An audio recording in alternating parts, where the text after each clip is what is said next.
Hello, everybody. Welcome to another edition of Sobriety and Everything Else. My name is Eric Andrew. I am your friendly neighborhood host coming to you live, well, sort of, from my dining room slash studio. That's right. We only have the best here in my place. So anyway, it's been a while. I'm glad to be here.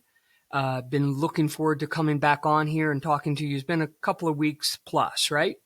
And I actually have a snow day today, so I am at home. I thought this would be a good time to get this done. I've been really wanting to talk to you about this, so I'm going to get right into it today. Just remember, if you do need to get in contact with me, and I do want to offer something else as well. So as you all know, I am a life and sobriety coach, and certainly you can get in touch with me via my email, which I will give out in just a moment.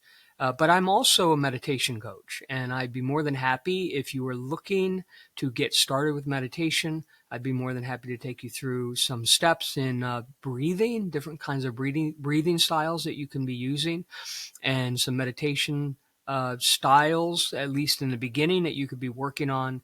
And I usually take everybody through a guided meditation towards the end.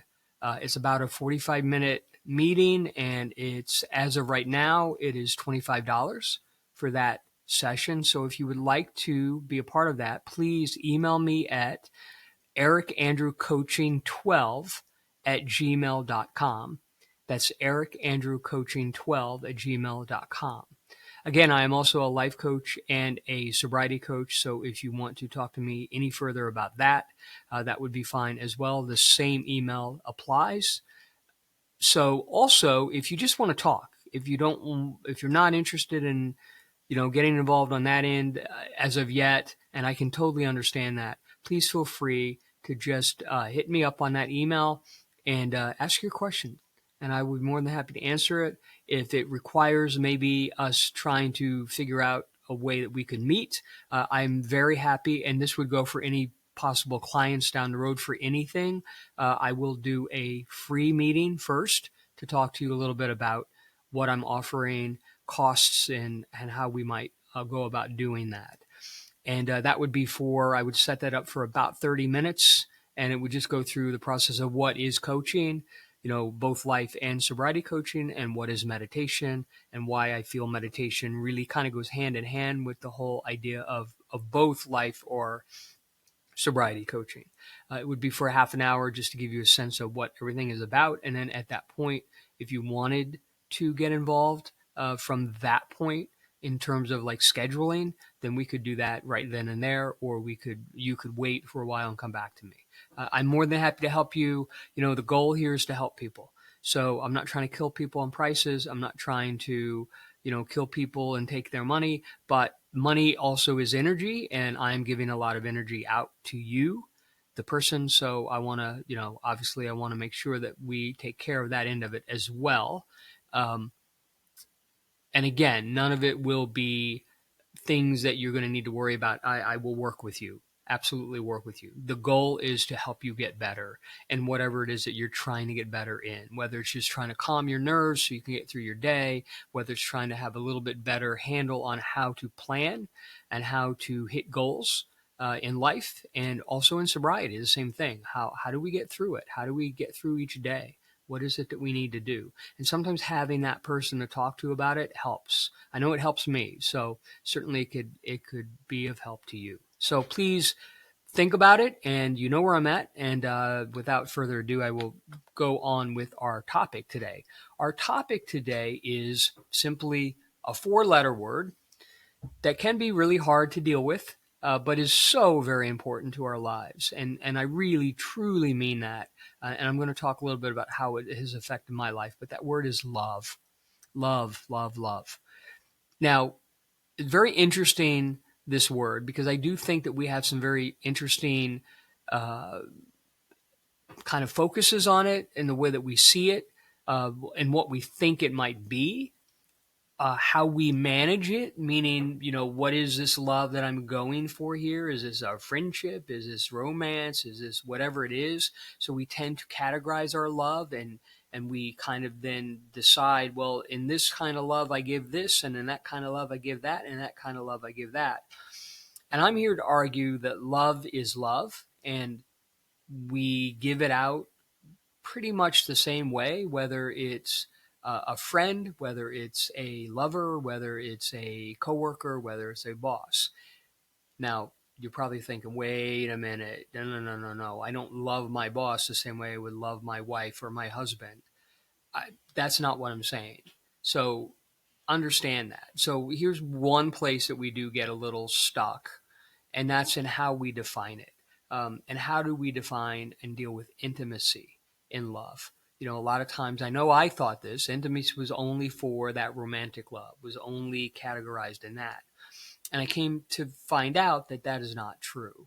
That intimacy can be in all forms of love on the level that it's on. So, for instance, in a job, if you're working with somebody and you are talking about the ins and outs of the job and what it is that you bring to the table and what your vision is for that job, in a lot of ways, you are being intimate about your feelings in that job and where you see your value in that job and how you want that person to see your value in that job. And that is very vulnerable, and that is very emotional, or can be. It can put you out there for sure, and it sets you up just like any other situation. And once you become vulnerable, you open yourself up to hurt, right? And this is what we all fear. So a lot of times this is why we hold back. This is why we don't give as much as we want to give, in terms of uh, love in how we work in our jobs, or love in our friendships and acquaintanceships, love in our romance. We don't we hold back. We protect because we don't want to be hurt. I'm here to kind of hopefully break all that down and tell you that the only way to really experience love at its highest form and to really be connected to love in a way that it will benefit you first and foremost is to understand that love on every level is love. And we start with ourselves, all right, and love of ourselves. And before I go any further, I kind of want to just give you a little bit of a definition of love in terms of what I found from so let me see. I want to make sure I give you the name right. This will be in the notes as well, but centralchurchcambridge.com, AI overview from Google. So I used kind of a combination of what they had to say because I think that it fits really well in what I want to talk to you about today. So let's start out with some of the things that the Central Church of Cambridge was saying. So love is a choice, not a feeling. It's a complex emotion, and it's difficult to define. So I'm going to get into that a little bit more. You might go, well, no, wait a second. There's feelings involved and all this other stuff. Yes, you're right. There are, but we make a choice to fall in love. But because there's a lot more to love than just that little giddy feeling that you get in your tummy when you first meet somebody. There's a lot more to it, and that's where we make mistakes, is right there. So we think love is about that feeling, and love is much more intense than that and requires a lot more from us than that. And I would argue that that might be part of the reason, or at least for me, it's part of the reason why maybe we don't do so well in love, because we tend to think is real simplified, and it isn't. There's a lot of structure to love, and a lot of openness that has to happen in love. All right. So love is also the deliberate act of valuing somebody. So a deliberate act. So that means a choice, right? If I'm being deliberate about something, I'm choosing to do it, right? A deliberate act of valuing someone more than you value yourself. Causing for and listening to others. Caring for and listening to others. All right. This is all part of it. This is all part of it. How I value you as a person. Where do I put you? Now, I'm not saying that I'm worshiping you and that I'm making you more important than me, but I am putting you in a place where I am going to value who you are as a person. And I'm going to listen to you, and I'm going to care about you. I'm going to want you to succeed. I'm going to want to support you in that. And whether that is on the level of in work, where it's a colleague that's maybe getting a promotion because of the hard work they've done, and you were the sounding board for them and helped them get there and all of that, and now you're genuinely happy for them. whether it's a boss and the boss has been really working to try to get the numbers up and has been talking to all of you in the group, and how do we do this and how do we get there, and everybody's brought ideas to the table, and lo and behold, we're finally getting there and we're getting to that place, and the boss is feeling great, and we're genuinely happy for the boss in realizing how to utilize employees to make or help the business get to where it needs to get to. And we genuinely feel good for that person. We're not jealous of them. We're not saying, oh, well, that was all me. We genuinely are supportive of them and of our colleagues and what we've done. Friendships, same thing, right? Genuinely supportive of them, helping them become the best version of themselves. That's what love's about. And again, the same for romantic love. And in all of that, and being that support and being that way, we can find intimacy in all of those things. Intimacy does not just mean sexuality. A lot of us define it that way. We define intimacy as, oh, that's sex with my partner. Yes, that is one intimacy. That is one level of intimacy. But that's a physical level of intimacy. There are other cerebral levels of intimacy that we get to. You know, when we dig down deep into who we are as a person at a job and what it is our values are at that job and what it is that we are trying to do in our careers, and we share that with somebody else and they support us in that, that is being intimate with somebody. That is letting them know who we are, right? The same with a friendship. When we value that friendship enough to be honest about our dreams, about our hopes, maybe about our fears as well, things that we're afraid of, things that we're concerned about, you know, health issues, things like that. Those are things where we're being intimate. We're allowing people to know who we are. And then, of course, the significant other, that person who is there or should be there 120% in our corner. That person gets to have all of that. They get to hear about the job. They get to hear about the friendships, and they get to hear about that relationship, that connection between the two of you. And that is certainly intimate. And that is what it's about.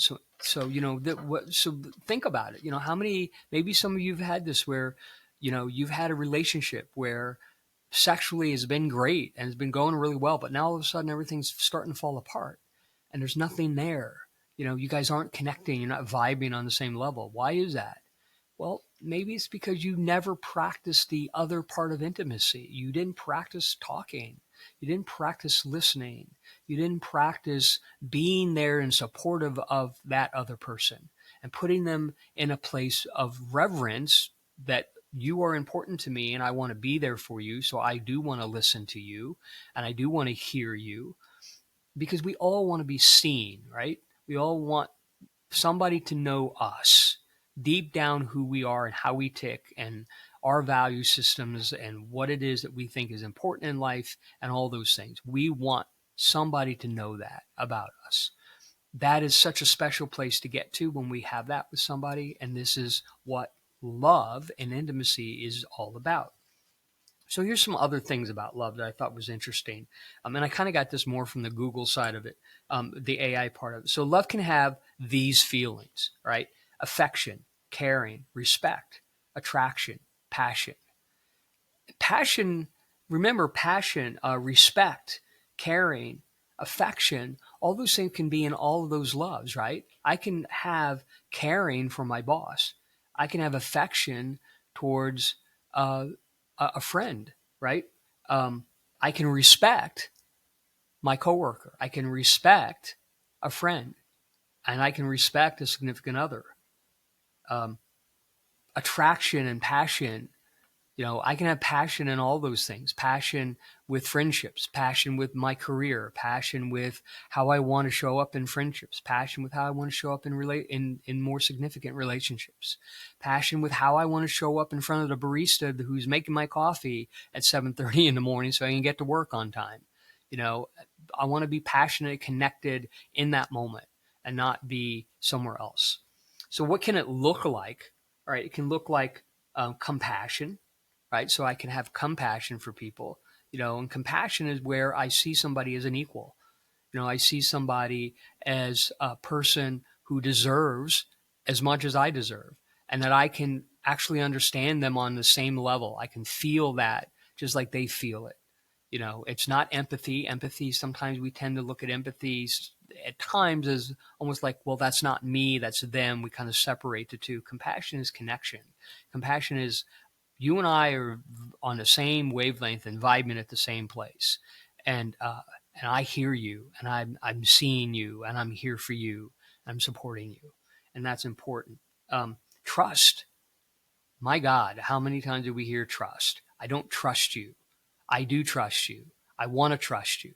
Trust is so important. You hear it over and over and over and over again in every relationship. You've got to have trust at work, right? Trust that you're going to show up on time. Trust you're going to do the job you were hired to do. You want to have trust in friendships that when you make a plan, you see it through, right? You're there for your friend. If your friend says, hey, I need to talk to you, that you show up, whether that's on the phone or on a Zoom call or in person, whatever it is, you show up and you're there for them 110%. You are listening and you're attentive and you are connecting to where they are. That's trust. Empathy, which is, a little to me, empathy is a little bit less than compassion. Having empathy for where somebody might be at.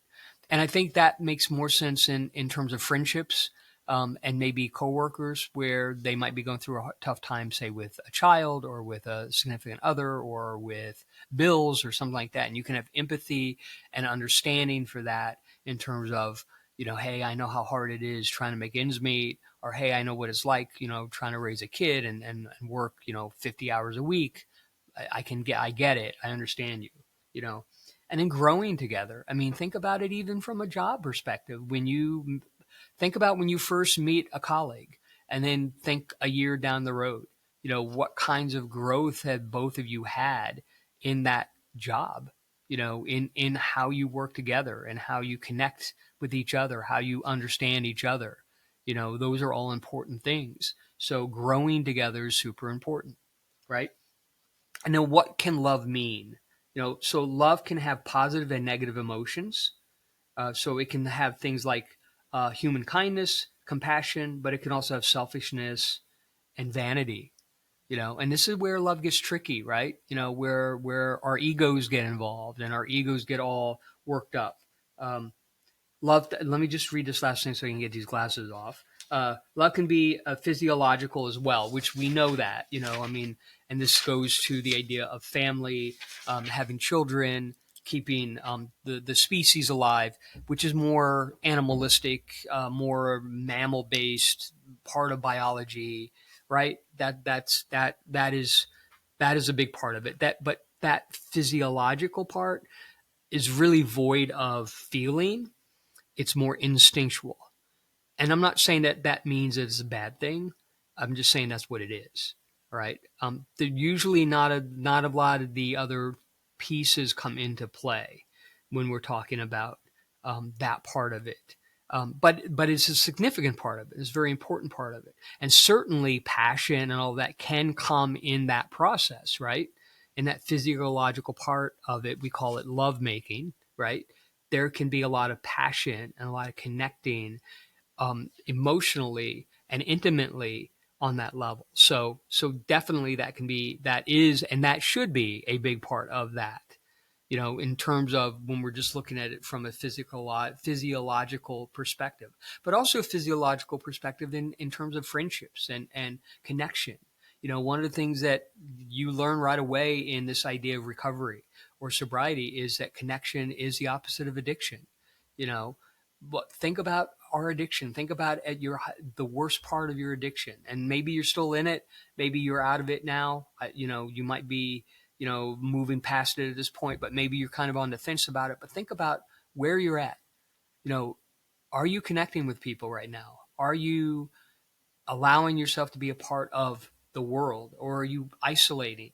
Are you tend to it's you and the bottle of Jack, or you and the can of beer, or you and the bottle of wine, and that's all you need, and Netflix, and you're good to go. Are you doing that more than you're going out and connecting with people? Are you doing that more than you're getting on a phone and talking to a friend, or reaching out through a Zoom call, or setting up a luncheon on a Saturday? So is it more important to sit and drink versus, or use whatever it is you might be doing, versus connecting with friends. So addiction tends to isolate us. A connection and attraction tends to get us away from the addiction, because those voices that are telling us to be there in that addiction itself that's speaking to us, get muffled because of the connection that we're making with like-minded people, people that think like us. So love is an important part of this whole process. And one of the biggest things that I learned and that I've been working on a lot is this idea of self-love. So self-love is a super important part. And I'm going to kind of end this whole thing talking about self-love. So one thing that I do that I've heard, I may have mentioned it on here before, but I've heard other people do it. And this is the beauty of, again, connection in recovery, is you get to learn what other people are doing and you can apply those things for yourself. You can utilize or, take those tools and put them into your own practice of your own recovery or sobriety, or just your own life if you're not in recovery or sobriety or trying to be sober. This idea of writing down. So what I do every day is I try to write down 3 things I'm grateful for and 2 things that I love about myself. And it can be simple things, and it has been simple things, like I love my eyes. I love the smile, my smile. I love that I am a good listener. I love that I know how to have self-love and be open and be vulnerable. And I'm okay with that because I know that's part of it. I know that's part of healing. I know, and I love the fact that I've done a lot of internal work, and I've looked at the ugly parts of me and why they're there, and how do I fix them, or how do I work on them? How do I make them better? And part of it is knowing that I need to love myself. So when I take on these self-care ideas, and part of self-care for me is writing down reasons why I love myself every day, is a reminder that I am with me 24/7 for however many years I get on this planet. I am the only person that's with me 24/7. I may have people come in my life and they may be in my life for years, but they can never catch up to me in terms of how much time I spend with myself. So think about it. If you spend all this time with yourself, don't you think you need to learn how to love that person? Because that's a lot of time to spend with somebody you don't like, right? Think about it. That's a hell of a lot of time to spend with somebody you don't like. So like yourself, because you got to like yourself first. I had to start there. I had to like myself. I had to like things about me, learn to realize there were things that I could like about me. I had to be okay also with the idea that I'm not perfect. And then I make mistakes, and I had to forgive myself for that. And more, I had to forgive myself for this idea of perfectionism than the idea of making mistakes, because I'm human. So I'm going to make mistakes, because there's no human on this earth that doesn't make mistakes. Now we live in a society where we kind of have this thing in our head that we're supposed to walk out our front door and look like $1,000,000, and that everything is right with the world and we've got it all handled and controlled. When in reality, most of us are walking out the door and inside, we're crumbling while we have a smile on our face. So, but we're crumbling because we're not taking care of that person. We're not taking care of that inner child, if you want to call them that, which I think in a lot of ways that is who I'm talking about. We're not dealing with that inner person, that inner community that's in, there's this whole study on what they call internal family structures. And there's kind of parts of us that are actually have their own voice inside of us. I know it sounds a little woo-woo, but it's real. And if you think about it, think about the parts of you that are like that. Think about the ego part of you versus the part of you that's the victim. Think about the hurt child versus the tough person, that goes out every day and puts a smile on their face and goes to work and makes a living, and pays the bills and does all those things. Those are all different parts of you. And then there's a part of you that is that genuine, clean, the essence of who you really are part. And that's the part we're trying to get to. That's the part that we want to tap into. And that's the part that when we do tap into, that's when recovery really takes on a whole new meaning. And who we are as people takes on a whole new meaning. So love yourself. Start with liking yourself. and then learn how to love yourself. Make a list every day. Do my little trick. Get a notebook. You don't have to call it a journal. I know some people get a little weirded out by journals. So this isn't really a journal. It's just a list. So you're going to do 3 things you're grateful for that day. And it could be simple stuff. Hey, I woke up this morning, I feel great. Hey, I woke up this morning, that cough is gone. Hey, I woke up this morning and I'm ready to go to work today. I feel like I have a lot of energy. That could be, you're grateful for that. I'm grateful for the fact they get another day. It can be as simple as that. And then I love, you can start with simple stuff. I love my nose. I love the way that my nose crinkles when I smile. I love the color of my eyes.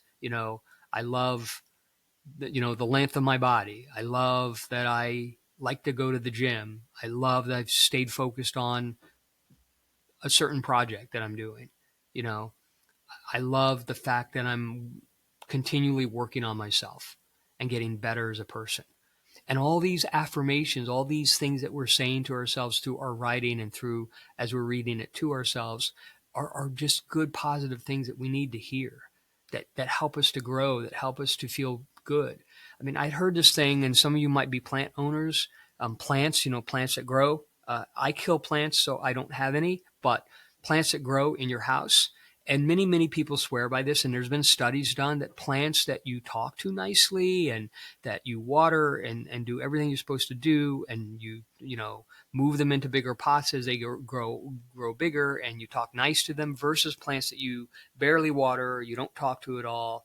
You move them out of the sunlight. You don't move, put them in sunlight when they need it, or that stuff. There's a difference in those plants. The plants that get talked to nicely and treated nicely flourish and do very well. And the plants that don't get treated nicely and aren't talked to nicely and taken care of on a regular basis, they don't flourish. In fact, most of them die. So even plants are affected by how we connect with each other. So if plants can be connected by that and affected by that, then we are affected by that. And so when we can be nice to ourselves and say nice things to ourselves, we will see a difference, and you will see a difference. So there it is, folks. There is our episode, the episode on love.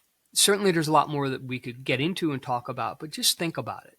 Just think about that importance of love and how it can show up in your life, and how maybe in the moments where you're frustrated and angry with people, realize that that's your ego that needs to be taken care of. And that's why you're angry, or why you think you need to be right, or whatever it might be. And if you can turn that around and find the good in that other person, realize that they are a human just like you are, and they are flawed just like you are, and they are looking for answers just like you are, and they have a different way of looking at them. That's hard. I know it is. I'm not telling you this is easy. It's not. Listen, if it was easy, everybody would be doing it and nobody would be in recovery. Everybody would be doing everything right and we'd all be happy all the time. But we're not, because this is hard work. We got to put the effort in. So put the effort in, try, and get out there and just love those people. And especially think about somebody that's, maybe you have a strained relationship with right now. Maybe you haven't spent a lot of time with them recently. Call them up. Send a text. Hey, how you doing? You want to get together for coffee? Hey, I have some time tomorrow. Why don't we grab a sandwich and let's just try to catch up a little bit. Try, make an effort, and try again. Don't just try once and go, oh, well, they didn't get back to me, so that's it. Try again. Try again. And don't get caught up in, oh, well, my ego tells me I need to back off. No. Listen, here's the last thing I will say to you about this. The biggest thing that I don't want to happen for me is I do not want to be sitting there in the last hours of my life and be looking at moments where I could have loved more and go, wow, I didn't do enough. I wasn't available. I don't want that to happen. So I want to try to do my best and work as hard as I can every day to be as good as I can be. And it's not easy. And I'm not asking you to be perfect. Just asking you to try. All right, everybody. I love you. There you go. I love you. I love you. And I hope things are going well. And again, if you need to reach out to me, please feel free to do that at ericandrewcoaching12@gmail.com. So that's ericandrewcoaching12@gmail.com. Otherwise, have a great couple of weeks, and I will talk to you very soon.